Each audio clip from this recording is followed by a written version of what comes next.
Hi, this is Dr. Bernstein with the June 2018 version of our Teleseminar and Diabetes University. Before we begin, I want to give you the usual warning that my responses to individual questions are generic responses. They're not necessarily going to solve the questioner's problem. The answers are intended to be informational for the bulk of the listener group. So they're meant to be educational, but not necessarily to solve a problem.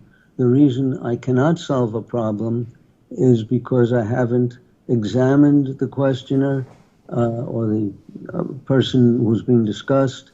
I've not gotten his full medical history. I don't know all the medications he's taking, et cetera, et cetera. So I can't really have an accurate answer, but it can be very interesting. First question. Oh no, we have a special subject this week. There was an article published in the May 18th version of Diabetologia, and its title is Advances in Drug Discovery for Human Beta Cell Replication. This is a summary of all of the published studies that are in process for reversing diabetes by causing beta cell replication. Beta cells are the cells that make insulin. And what it points out is that the most advanced of these studies are still many years away from successful testing in animals and even further years away from testing in humans. My guess after reading this was that for a drug cure for diabetes, we're at least 10 years away from successful trials on humans. So if you hear of someone today making claims of a cure, selling a supplement or vitamin or other chemical that supposedly cures diabetes, you can be pretty sure that it's a ripoff. These claims are constantly being made. If you were to search on the internet for a cure for diabetes, you'd probably find more than a dozen of them, and none of them work.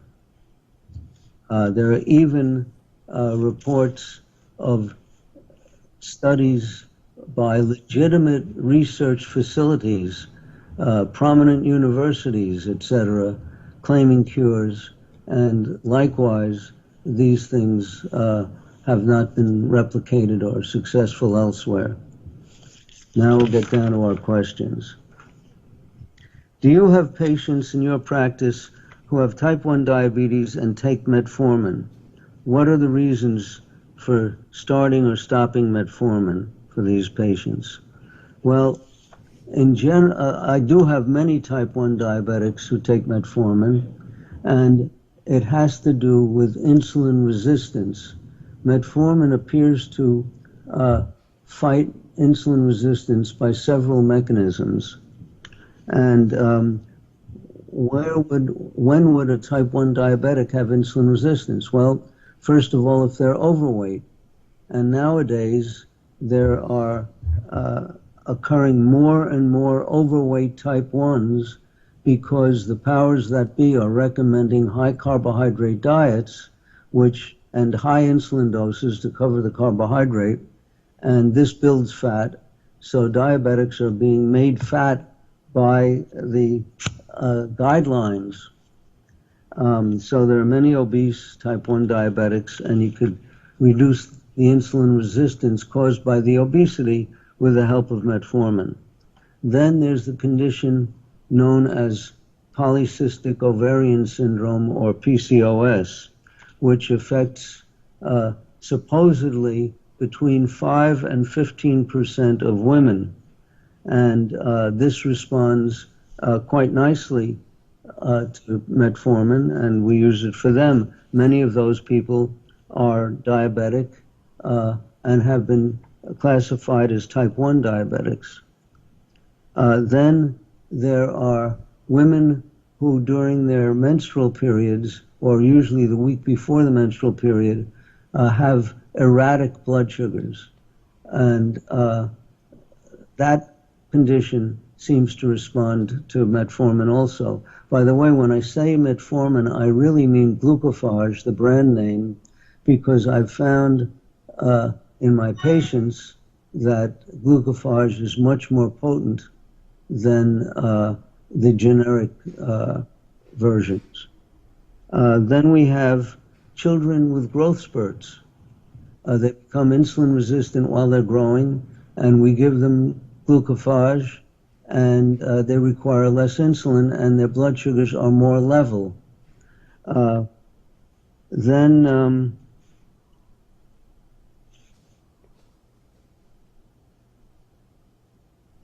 people who have been given a shot of prednisone or any steroid tend to have high blood sugars. So it could last for sometimes several months from one injection. Like a doctor injects prednisone into a joint and tells you that their blood sugars will be okay after a few days, and it really takes a few months. Well, we give those people metformin, and that seems to help lower the insulin resistance there. Why would we stop giving a patient metformin? There are two situations. One, if it doesn't work, if it doesn't do the job. Another situation might be if it causes vitamin B12 malabsorption. Now, one can get around this by giving patients calcium pills. The metformin seems to be absorbed at sites, competes with B12 for the same sites on the intestines. And some people develop anemia from poor B12 absorption from the diet. And it seems that if you give a patient a calcium pill like a Tums with every dose of metformin, you can get around this. But I've not seen this for real. I've only read about it. I have many patients taking metformin, and none of them have either had to take B12 or Tums. There are tests to see if you get B12 malabsorption, and I've discussed that in my teleseminars. An overweight type 2 diabetic taking metformin, Invokana, Novolog, and Tresiba. My insurance changed, and suddenly the Invokana became unaffordable. Do you believe it's possible to manage as well with just the Novolog Tresiba combination without the Invokana? Well, first of all, I would recommend that this person read my book and follow a low-carb diet, because the Invokana is a new medication for type 2 diabetes that can have some effect on blood sugar, but the effect is not nearly as dramatic as a low carbohydrate diet would. So that's the first thing I'd recommend. And there are many other combinations of oral agents plus insulin that work. In fact, most of my patients do not take Invokana. I have one patient, one out of many, who insists that the best blood sugars he's ever had have been while he's taking Invokana. So, but he needs very little insulin. He's a type 2 diabetic, and because he needs so little injected insulin, the Invokana makes a proportionately greater effect.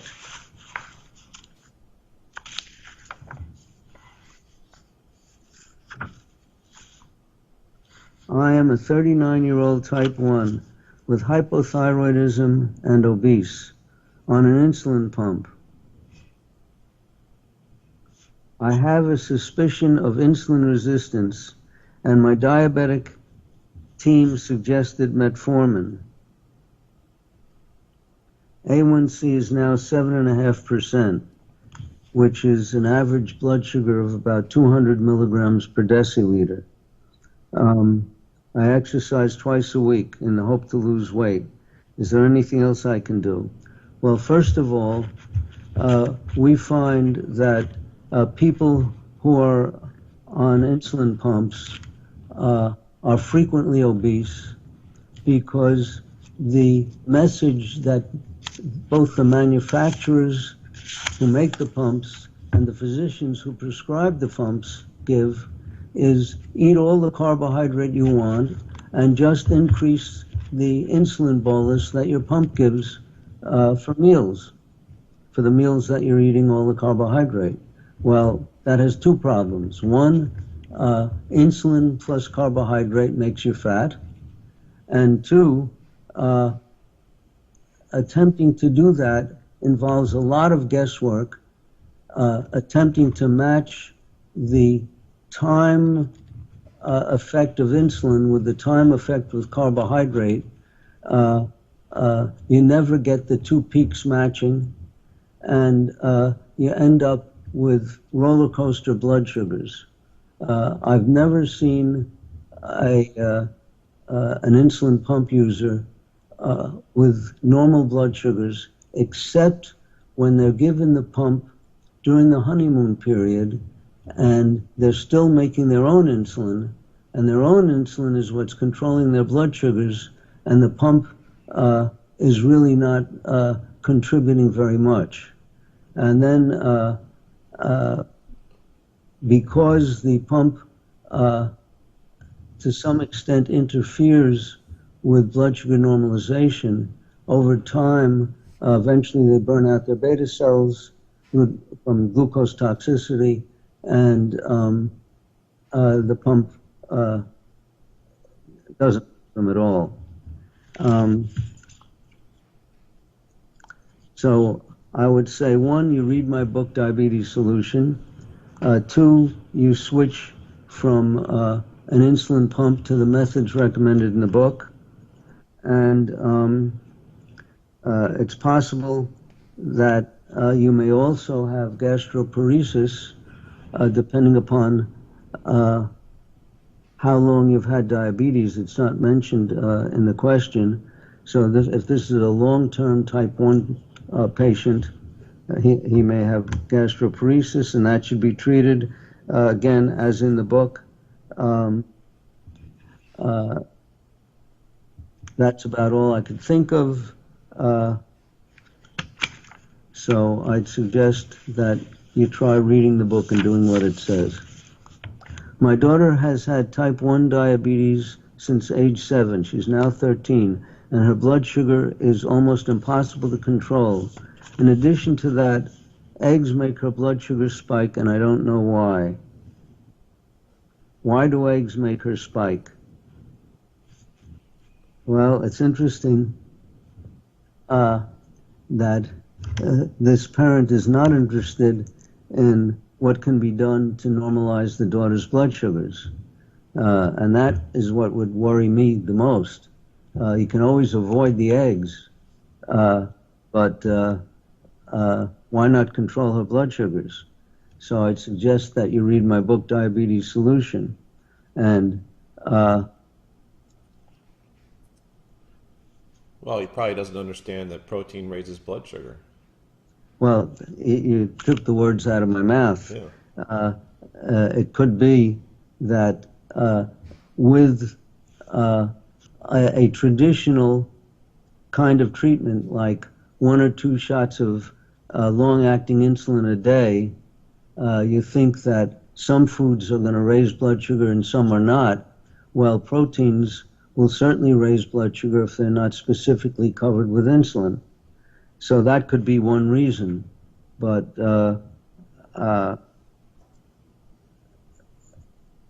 I can't answer it because I don't have more information. My guess is that any protein would make a blood sugar spike. Not as much as carbohydrate, not gram for gram, not nearly as much as carbohydrate. I've had type 1 diabetes for 45 plus years and have, no, I'm sorry. My question is regarding menopause. I've had 3 episodes whereby I have felt low blood sugars and almost passed out. Will this pass and become more regular once menopause is complete, or am I in for a constant roller coaster ride? Well, first of all, if you feel low, I would suggest that you check your blood sugars to make sure. But usually there's usually a variability in blood sugars, not just low, but again, roller coaster type blood sugars during menopause, where the hormones are going up and down and are not constant. After menopause ends, blood sugars tend to be more stable. I just got out of 1 week intensive care unit hospital stay, having severe ketoacidosis and being told I am a type 1 diabetic. Medical specialists are insisting I eat an enormous amount of carbs at every meal and that my high sugars are now proper because they are consistently in a high range. I'm frightened and confused. I love low carb and I am told I can no longer do that. Can you help me? Well, you know what's right. Your doctors are lying to you. You probably have to find, first of all, you should read my book so that you would know how to treat your diabetes. Then you would have to probably have to find a kindly general practitioner or family care physician who is reasonably intelligent and will prescribe for you the things that you find you will need after reading the book. How do you find a kindly family care physician? Talk to your neighbors and friends to see if any of them have a good physician who lives in your neighborhood. You could also look at type 1 GRIT, G-R-I-T, and type 1 is spelled O-N-E, on the internet and see what other people are doing. If you show it to your doctors, the chances are they will ignore it, but if you show it to a family care doctor, there's more of a chance that he might take it seriously. This brings up something that I should mention anyway. I was just reading the current edition of Consumer Reports Health, which is a newsletter that's published in the United States. It may be available outside the United States. And they are now have the nerve to recommend that diabetics have high blood sugars, that most diabetics should have hemoglobin A1Cs up to 8%. I have to think, what would 8% be in milligrams per deciliter? It's about 220 milligrams per deciliter. And that patients who have an A1C under 6.5%, 6.5, which would be 160 milligrams per deciliter, double normal, they're suggesting that if your A1C is less than double normal, you should contact your doctor because you may be in danger. This is horrendous.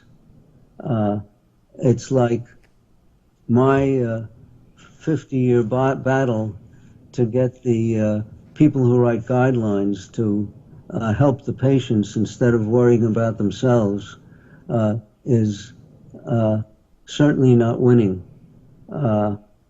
If you can get Consumer Reports to support to support the, what should I say, the early death and disability of diabetics, I'm really not getting very far.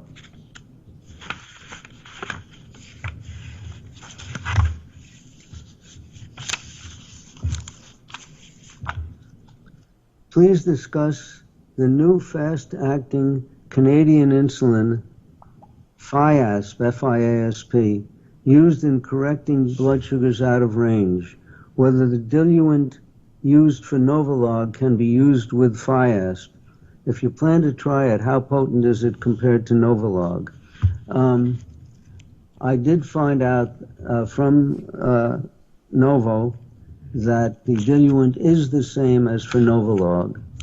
Whether this stuff is really more potent, whether it's more rapid acting, whether it's stronger or weaker, I have no idea. So the best I can help you with is that the diluent is the same. Type 1 since 1964, so this person is a survivor.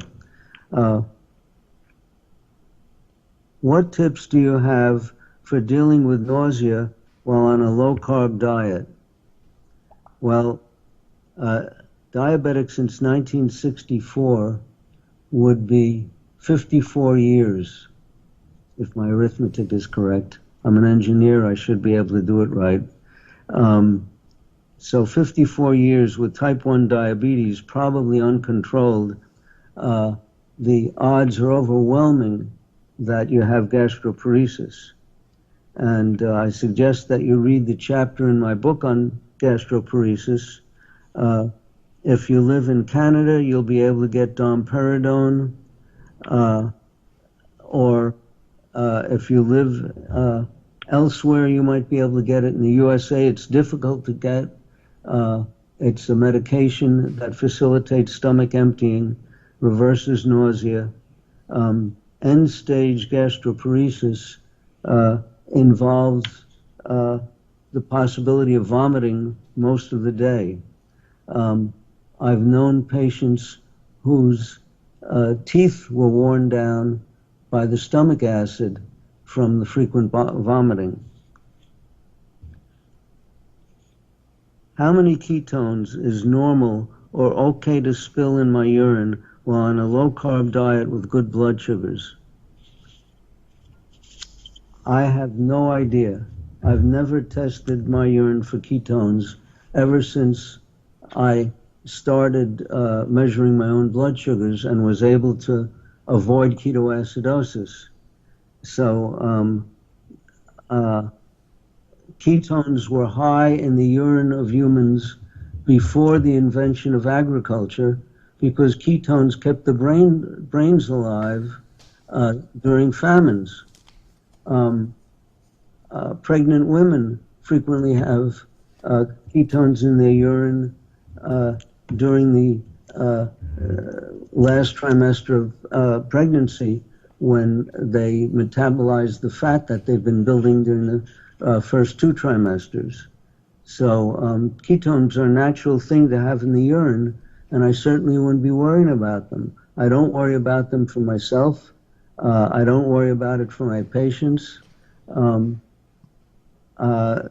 There's no reason to be looking at ketones instead of blood sugars. This is one of the many myths that's being perpetuated nowadays.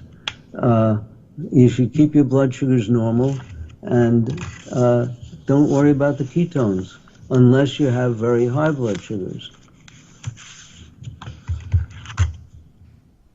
Do you have a list of current low-carb products you recommend? I don't really recommend products. I recommend about 20 or 30 different vegetables that are low carb that are listed in my book. Too many people are looking for snacks, and they think that they can purchase a low carb snack and eat it all day long and not expect any consequences from it. Well, as I point out in my book, a type 1 diabetic can eat a handful of pebbles and his blood sugar will go up just from distending his intestines. So there are no real freebies. I guess someone once brought in some protein crackers,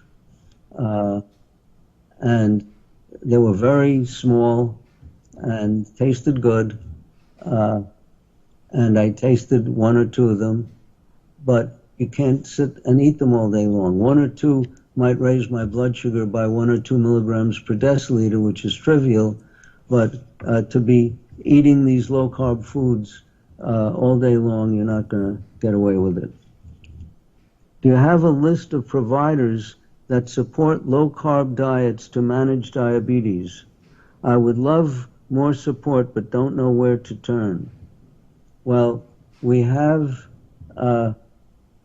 currently in publication, I've had 2 books of with low-carb recipes. My book, Diabetes Solution, I believe, has about 100 recipes.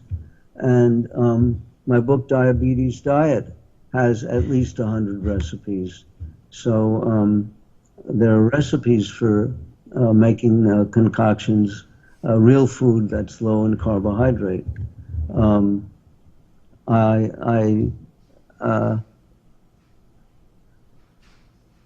Maybe this person is referring to doctors. The word providers might relate to doctors, but I don't know of any doctors that advocate low-carb diets. There may be a few. I know of 2 naturopaths, and they're out in the wilderness, and I really don't know anyone else. There are plenty of family practice physicians that will support the concept of low-carb diets, but they don't necessarily tell you how to go about it. You could read my book, Diabetes Solution, for the guidelines. I'm a 56-year-old woman, type 2 diabetic for 3 years. When I exercise at 80 to 85% of my maximum heart rate, it spikes my blood glucose. I go from 85 to over 110. I don't know how to stop this from happening. I've seen this in a few people, and it could be, as Elliot P. Jocelyn told us some 72 years ago, that you're not exercising hard enough to offset the stress hormones that you make when you exercise, your blood sugar will go up. So it could be that she's not exercising hard enough, but she says up to 85% of her theoretical maximum heart rate. Maybe may not be for a long enough period of time. I don't know. But for some of my patients who experience this, I give them rapid-acting glucophage maybe an hour or 2 before they exercise, and 1 to 3 hours before they exercise. Usually I take a half of an 850 milligram tablet, and that frequently helps. If that doesn't help, you could try taking a whole 850 milligram tablet.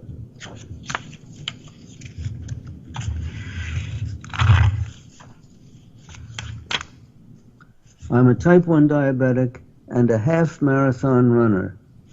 I wonder which half. Lately, my feet burn after about 8 kilometers of running, and I'm forced to stop and walk for a while. What could I do to help me overcome the burning sensation under my feet? I don't know why I picked this question to answer, because it's not an easy question, because I don't know why this person's feet are burning. It could be that the pounding does something, and perhaps changing the sneakers to the more springy kind that are available in some places might be helpful. It could be that he has impaired circulation in the feet. An experiment to see if that's the case would be to take a rapid-acting nifedipine capsule when the burning begins to see if it makes it go away. You'd have to chew the capsule and swallow the liquid. The one catch is that it can lower blood pressure, so it should be under doctor's supervision. Another possibility, if you're thinking of circulation, would be to stop and rub nitroglycerin ointment on your feet when you get the pain, and see if that overcomes the pain. Trying to think what else could be the culprit. Well, would it be neuropathy? I would doubt it, because I don't think that the running would make the neuropathy worse. That's all I can think of. You might have to do a few experiments. What advances in diabetes medical care have happened in the years since the publication of the updated 2011 book? That's my book, Diabetes Solution. Well, there's been the availability of Tresiba, which is the longest acting insulin we now have, the Tresiba insulin. There's the FIASP, FIASP, which is now available in Canada and possibly overseas, but I don't know enough about it. There's continuous glucose monitors.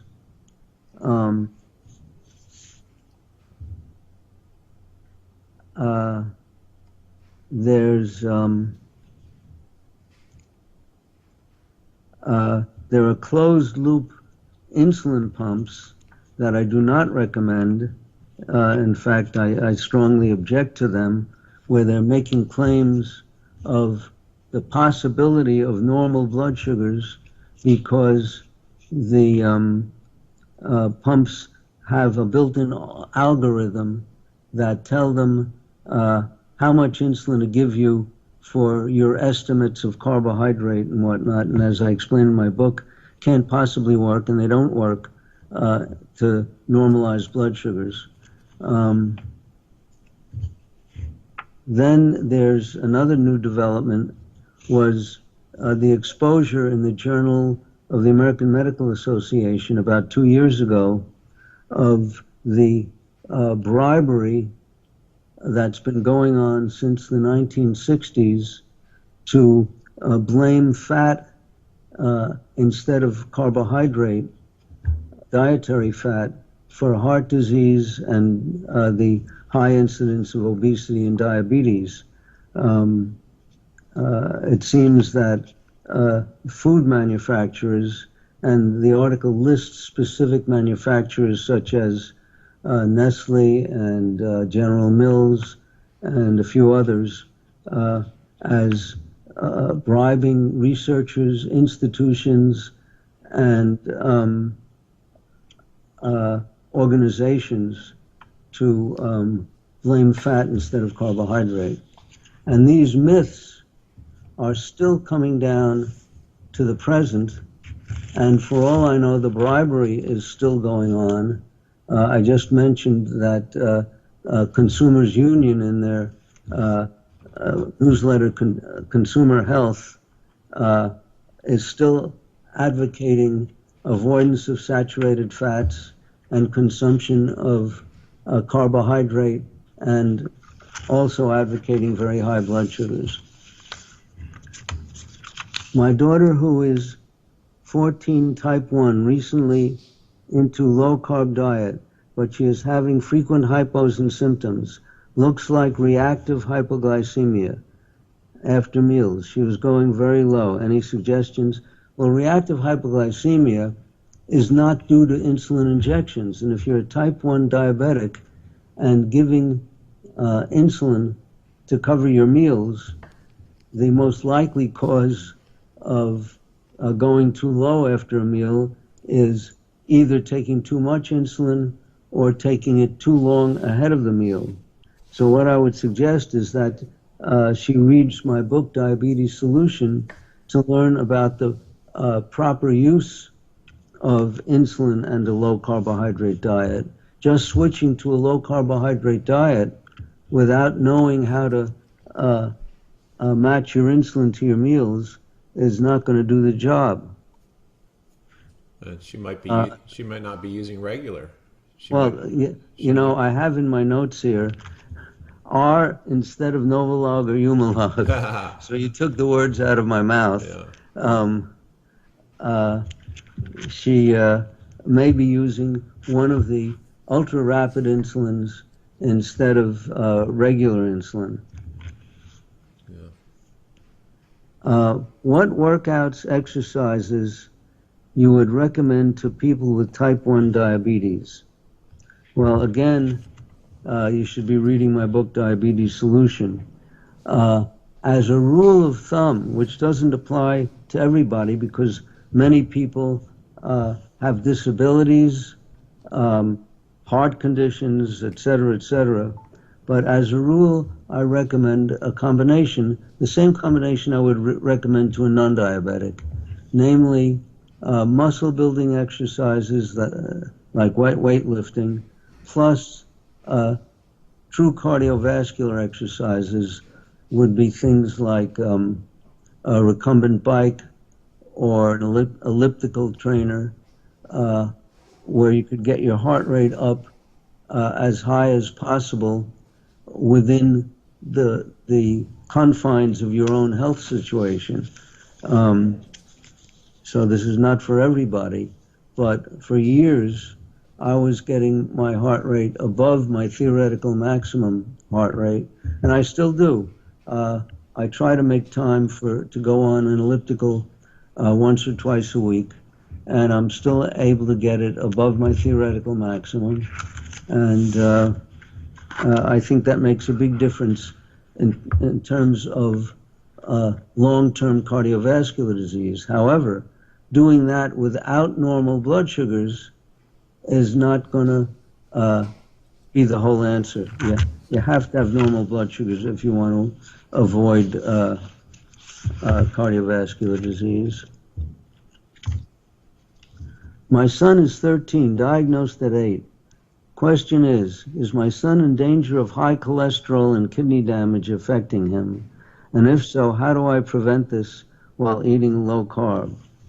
Well, again, here we have the myth perpetuating to the readers, to the listeners, to my seminars and videos. Everyone is worried about cholesterol, yet the latest Framingham study shows that there's no correlation between cholesterol and heart disease or cholesterol and strokes. If you try to correlate blood tests, the best correlations are with signs of inflammation. So if you have inflammatory factors like C-reactive protein, lipoprotein small a, maybe oxidized LDL, glycated LDL, which you cannot buy commercially. These things are more likely to correlate. So here again is a myth. Now, what you should be worried about are high blood sugars. And just the low carb without doing everything else necessary to normalize blood sugar is not going to do it all by itself.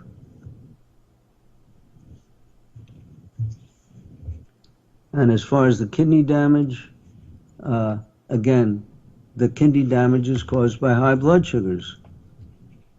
So let's normalize the blood sugars. And if you read my book, you'll see that I had severe kidney damage back around 1970, and I reversed it. How to best handle the dawn phenomenon as a type 1 that does not use a pump, but have great control during the day. Very low carb diet, use of Tresiba and Humalog insulin as needed. So right off the bat, my guess is that this person doesn't have really normal blood sugars because he's using a very rapid acting insulin to cover his food, and it's very hard to match the peak from Humalog insulin with food. Now, I will say I have seen exceptions. In obese type 2 diabetics, I may need diluted Humalog insulin to cover meals because for some reason it takes a long time for the insulin to get absorbed into their bloodstream. So even a rapid-acting insulin like Humalog can be slow, but because it's so potent, I usually dilute it. So what should he do to prevent the dawn phenomenon? One thing is to split the Tresiba into 2 doses, one at bedtime and one on arising in the morning. Now, for some people, the morning dose must be taken maybe 3 hours, maybe even 4 hours before you get up in the morning, which is what I do. So that's really the best I can suggest. He's probably taking Tresiba once daily on arising, and it should be taken twice a day. I have some mild type 2s who can get away with taking Tresiba once a day.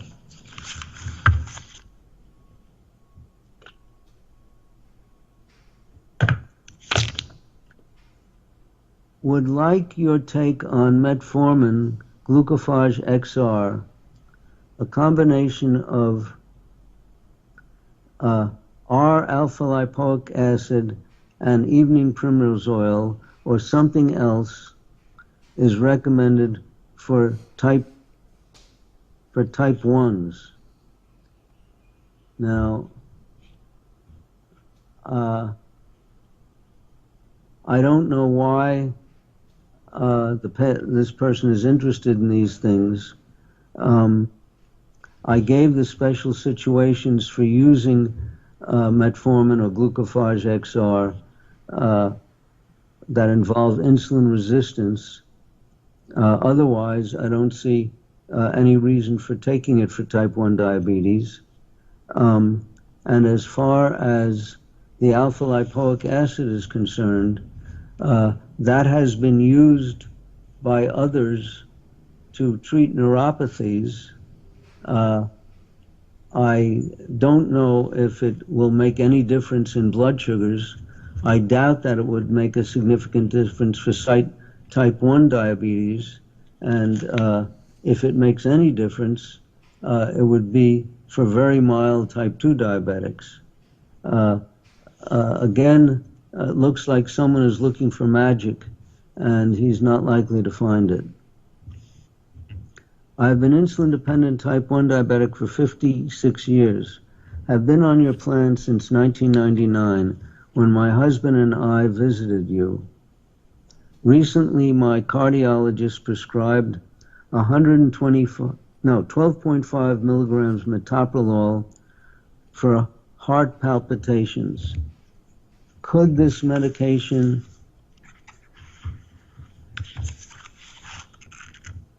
skew blood sugars?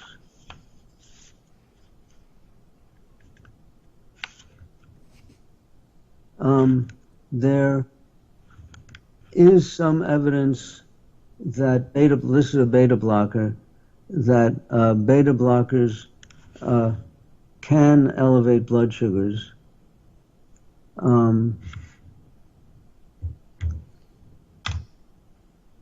And that's basically it.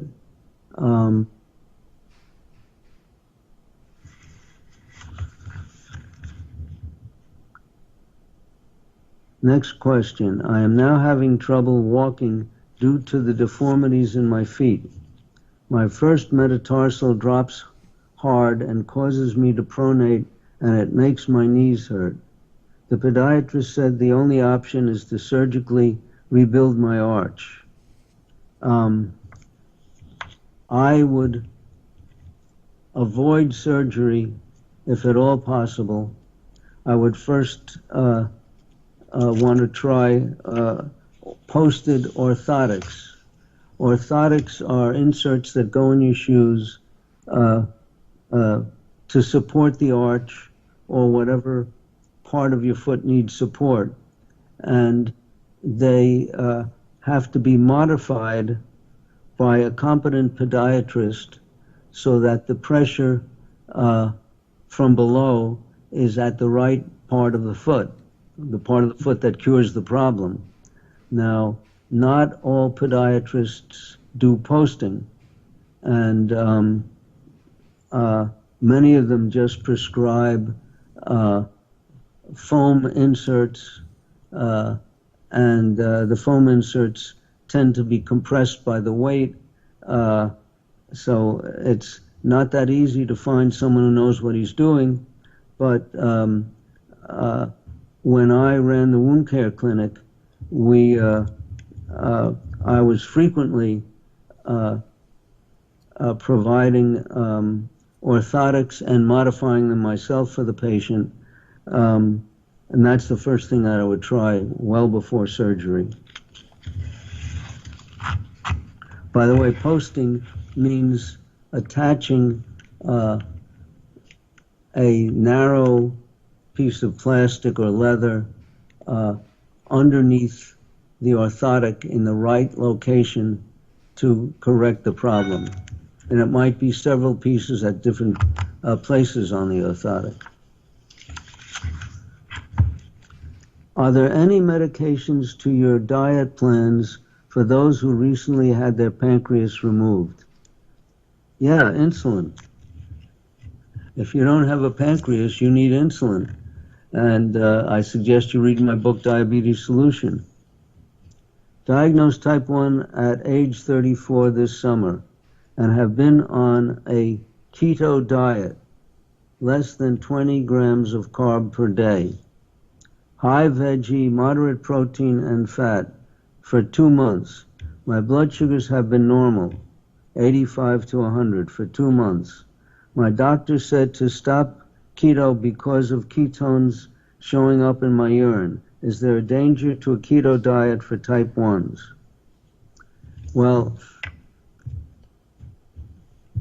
I've seen a lot of patients and read questions by patients who were following what they called the keto diet, and most of them were depriving themselves of protein, and most of them had suffered in their general health by avoiding protein. So if you're not restricting your protein and fat deliberately, your diet may be safe. I just shy away from the whole concept of a keto diet because these people are looking at ketones instead of blood sugars, and your doctor is wrong if he's just objecting to the presence of ketones. He should be looking at how much protein you're eating to see if you're getting enough. Can a low-carb diet lead to hyper or hypothyroidism thyroidism, not to my knowledge. My patients, I would say 90% of my patients come in with hypothyroidism. Many of them are on high carbohydrate diets, and when we cut the carbohydrate, the hypothyroidism doesn't change. My boyfriend is a type 1, diagnosed at 23 and is now 57 years old. Carpenter, not overweight.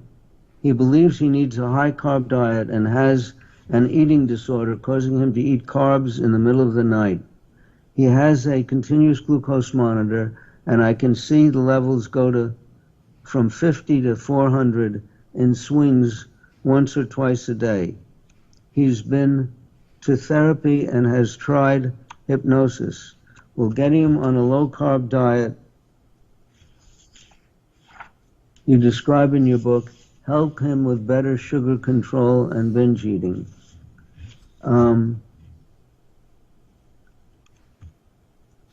Well, maybe, not always. I have some patients who suddenly cut out all the rapid-acting carbohydrate and reduce the slow-acting carbohydrate as directed in the book, and after a week or two, they no longer have any desire for the snacking and binging. But that's not all of them. There are others who still have the problem, and there are tricks in the book geared to cutting carbohydrate craving.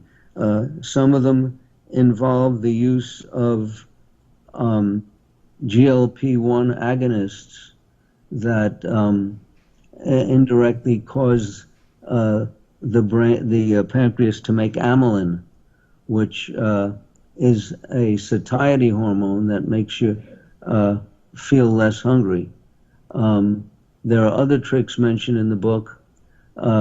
We tried auto-hypnosis, but many patients are not hypnotizable.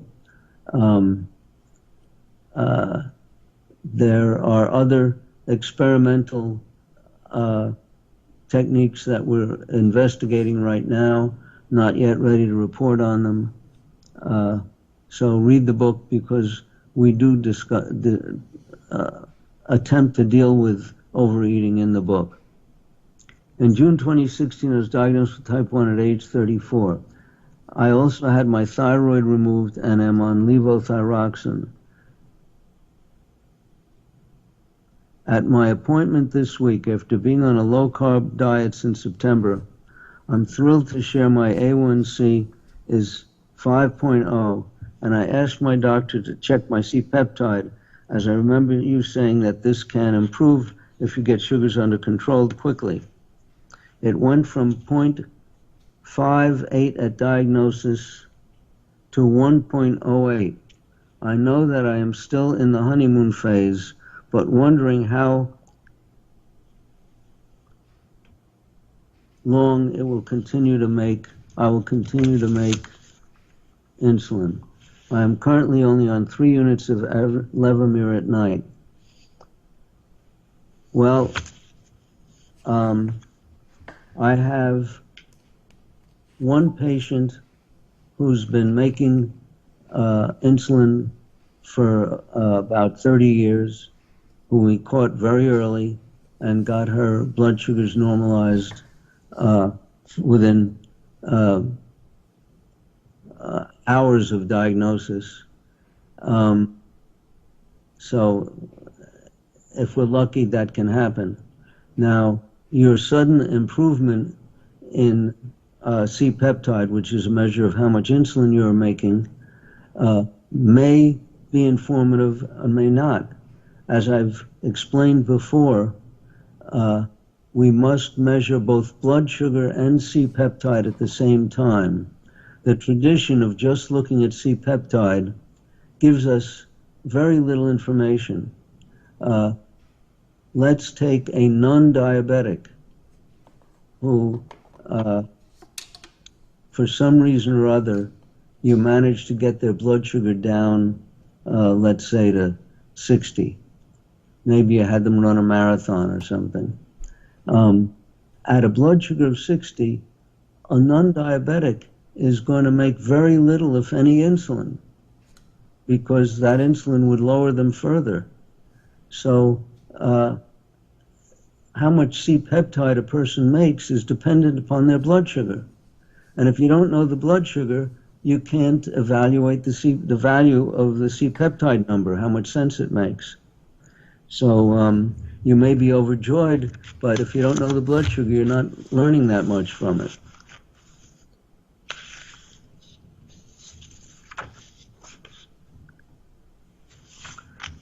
My LDL bad cholesterol was 190, but my HDL cholesterol was 72, and triglycerides 118, and total cholesterol 286. Sadly, my endocrinologist suggested a cholesterol medicine. I told her that I would search it and cut out some fat, that I would research it and cut out some fat from my diet. What are your thoughts about my cholesterol numbers? Like I've been saying over and over, you look at lipoprotein small a, C-reactive protein, oxidized LDL, and if you're really worried, you get a CT angiogram and a coronary artery calcium score. Although I don't like to push these visual studies that involve radiation, and CT does involve radiation, if by demonstrating you have no cardiovascular disease, you can avoid using a statin, it's worth getting the tests done. But certainly total cholesterol, we now know, has no meaning when it comes to cardiac risk. And even the LDL has no meaning unless you know the particle size. And the small, dense LDL particles are the potentially harmful ones. The large, buoyant ones are not harmful. So and I check all these on my new patients. So if you don't know your LDL particle size, there's no sense in looking at the total LDL. I'm a type 2 diabetic on metformin SR, that's slow release, 2,000 milligrams a day with an A1C of 5.7. I remind everyone that in my experience, the generic metformin does not work as well as the brand glucophage. I found it darn near impossible to exercise in the evening, skipping it more than I perform it. First thing in the morning, I usually can do it. However, typically my blood sugar is 89 prior to exercise, 112 after exercise. What strategies might you suggest to help me handle this? Well, there's a number of things. You can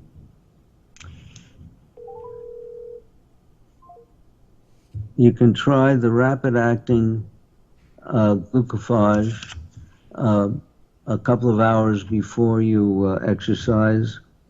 You can give an injection of diluted rapid-acting insulin, possibly a half hour, 40 minutes before exercising. That's about all I could think of right now. Sometimes giving a beta blocker, rapid-acting beta blocker, small dose before exercise prevents the blood sugar increase, but that would be a last resort.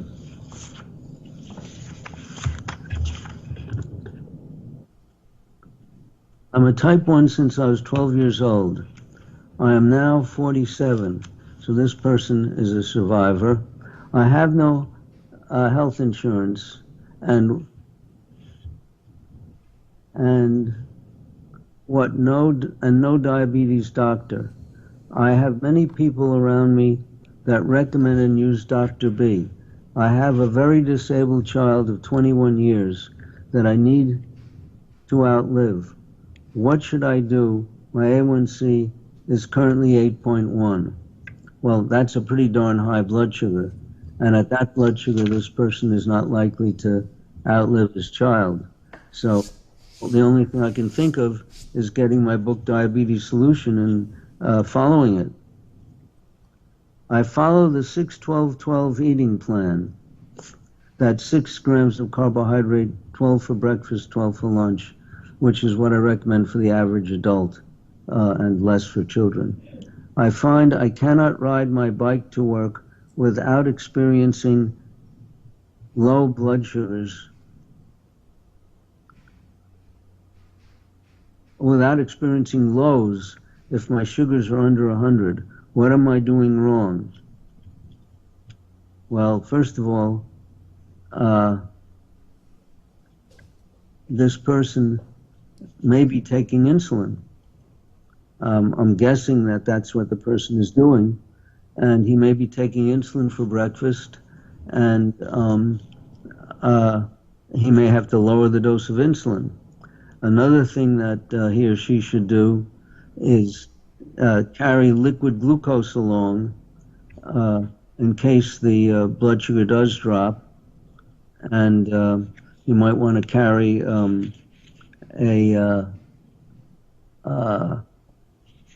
a little plastic shot glass so they can measure the amount that you're doling out for a particular low blood sugar.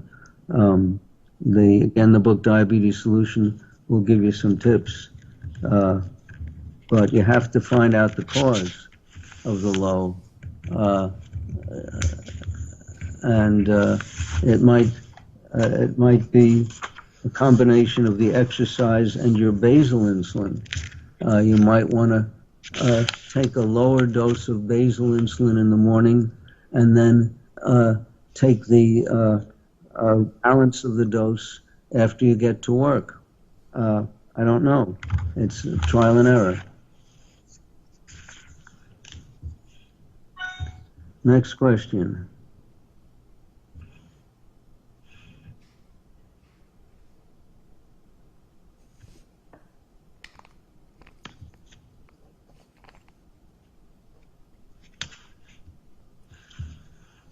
This question is incomplete. I live 50 miles outside of Chicago, Illinois. Would like to know if there are any doctors close to me that practice Dr. B's methods. Again, I know of virtually no MDs in the USA, or else, well, I know one MD in Bahrain who practices my methods, but and I know a PhD in Mexico who treats patients and practices my methods, but in the USA, the doctors who practice my methods that I know of are type 1 diabetics themselves, and they use my methods for themselves, but because it takes so much time to spend with a patient to teach them my methods, they can't afford to spend the time with their patients, so they don't use my methods on their patients. Doctors are not paid for spending time with people. They're paid for doing procedures. I'm a type 1, have a hard time keeping my blood sugars under control. If I take a half unit of regular insulin with my 12-gram carb meal and wait 30 to 40 minutes to start eating, my blood sugar will rise by 1 to 2 millimoles per liter, which would be about 18 to 36 milligrams per deciliter. It does come back down after 3 hours by itself. If I take 1 unit of regular, my blood sugar will stay stable for 2 hours, but will go too low subsequently. Please advise. Well, it sounds to me like you need between a half and 1 unit. So that would be 3/4 of a unit. You either would have to estimate it with a syringe that reads half units, but you can estimate quarters of a unit, or you can dilute the insulin, and if you diluted it, for example, 3 to 1, a half unit would actually be 2 units measured on the syringe, and a quarter unit would be 1 unit measured on the syringe, making it much easier.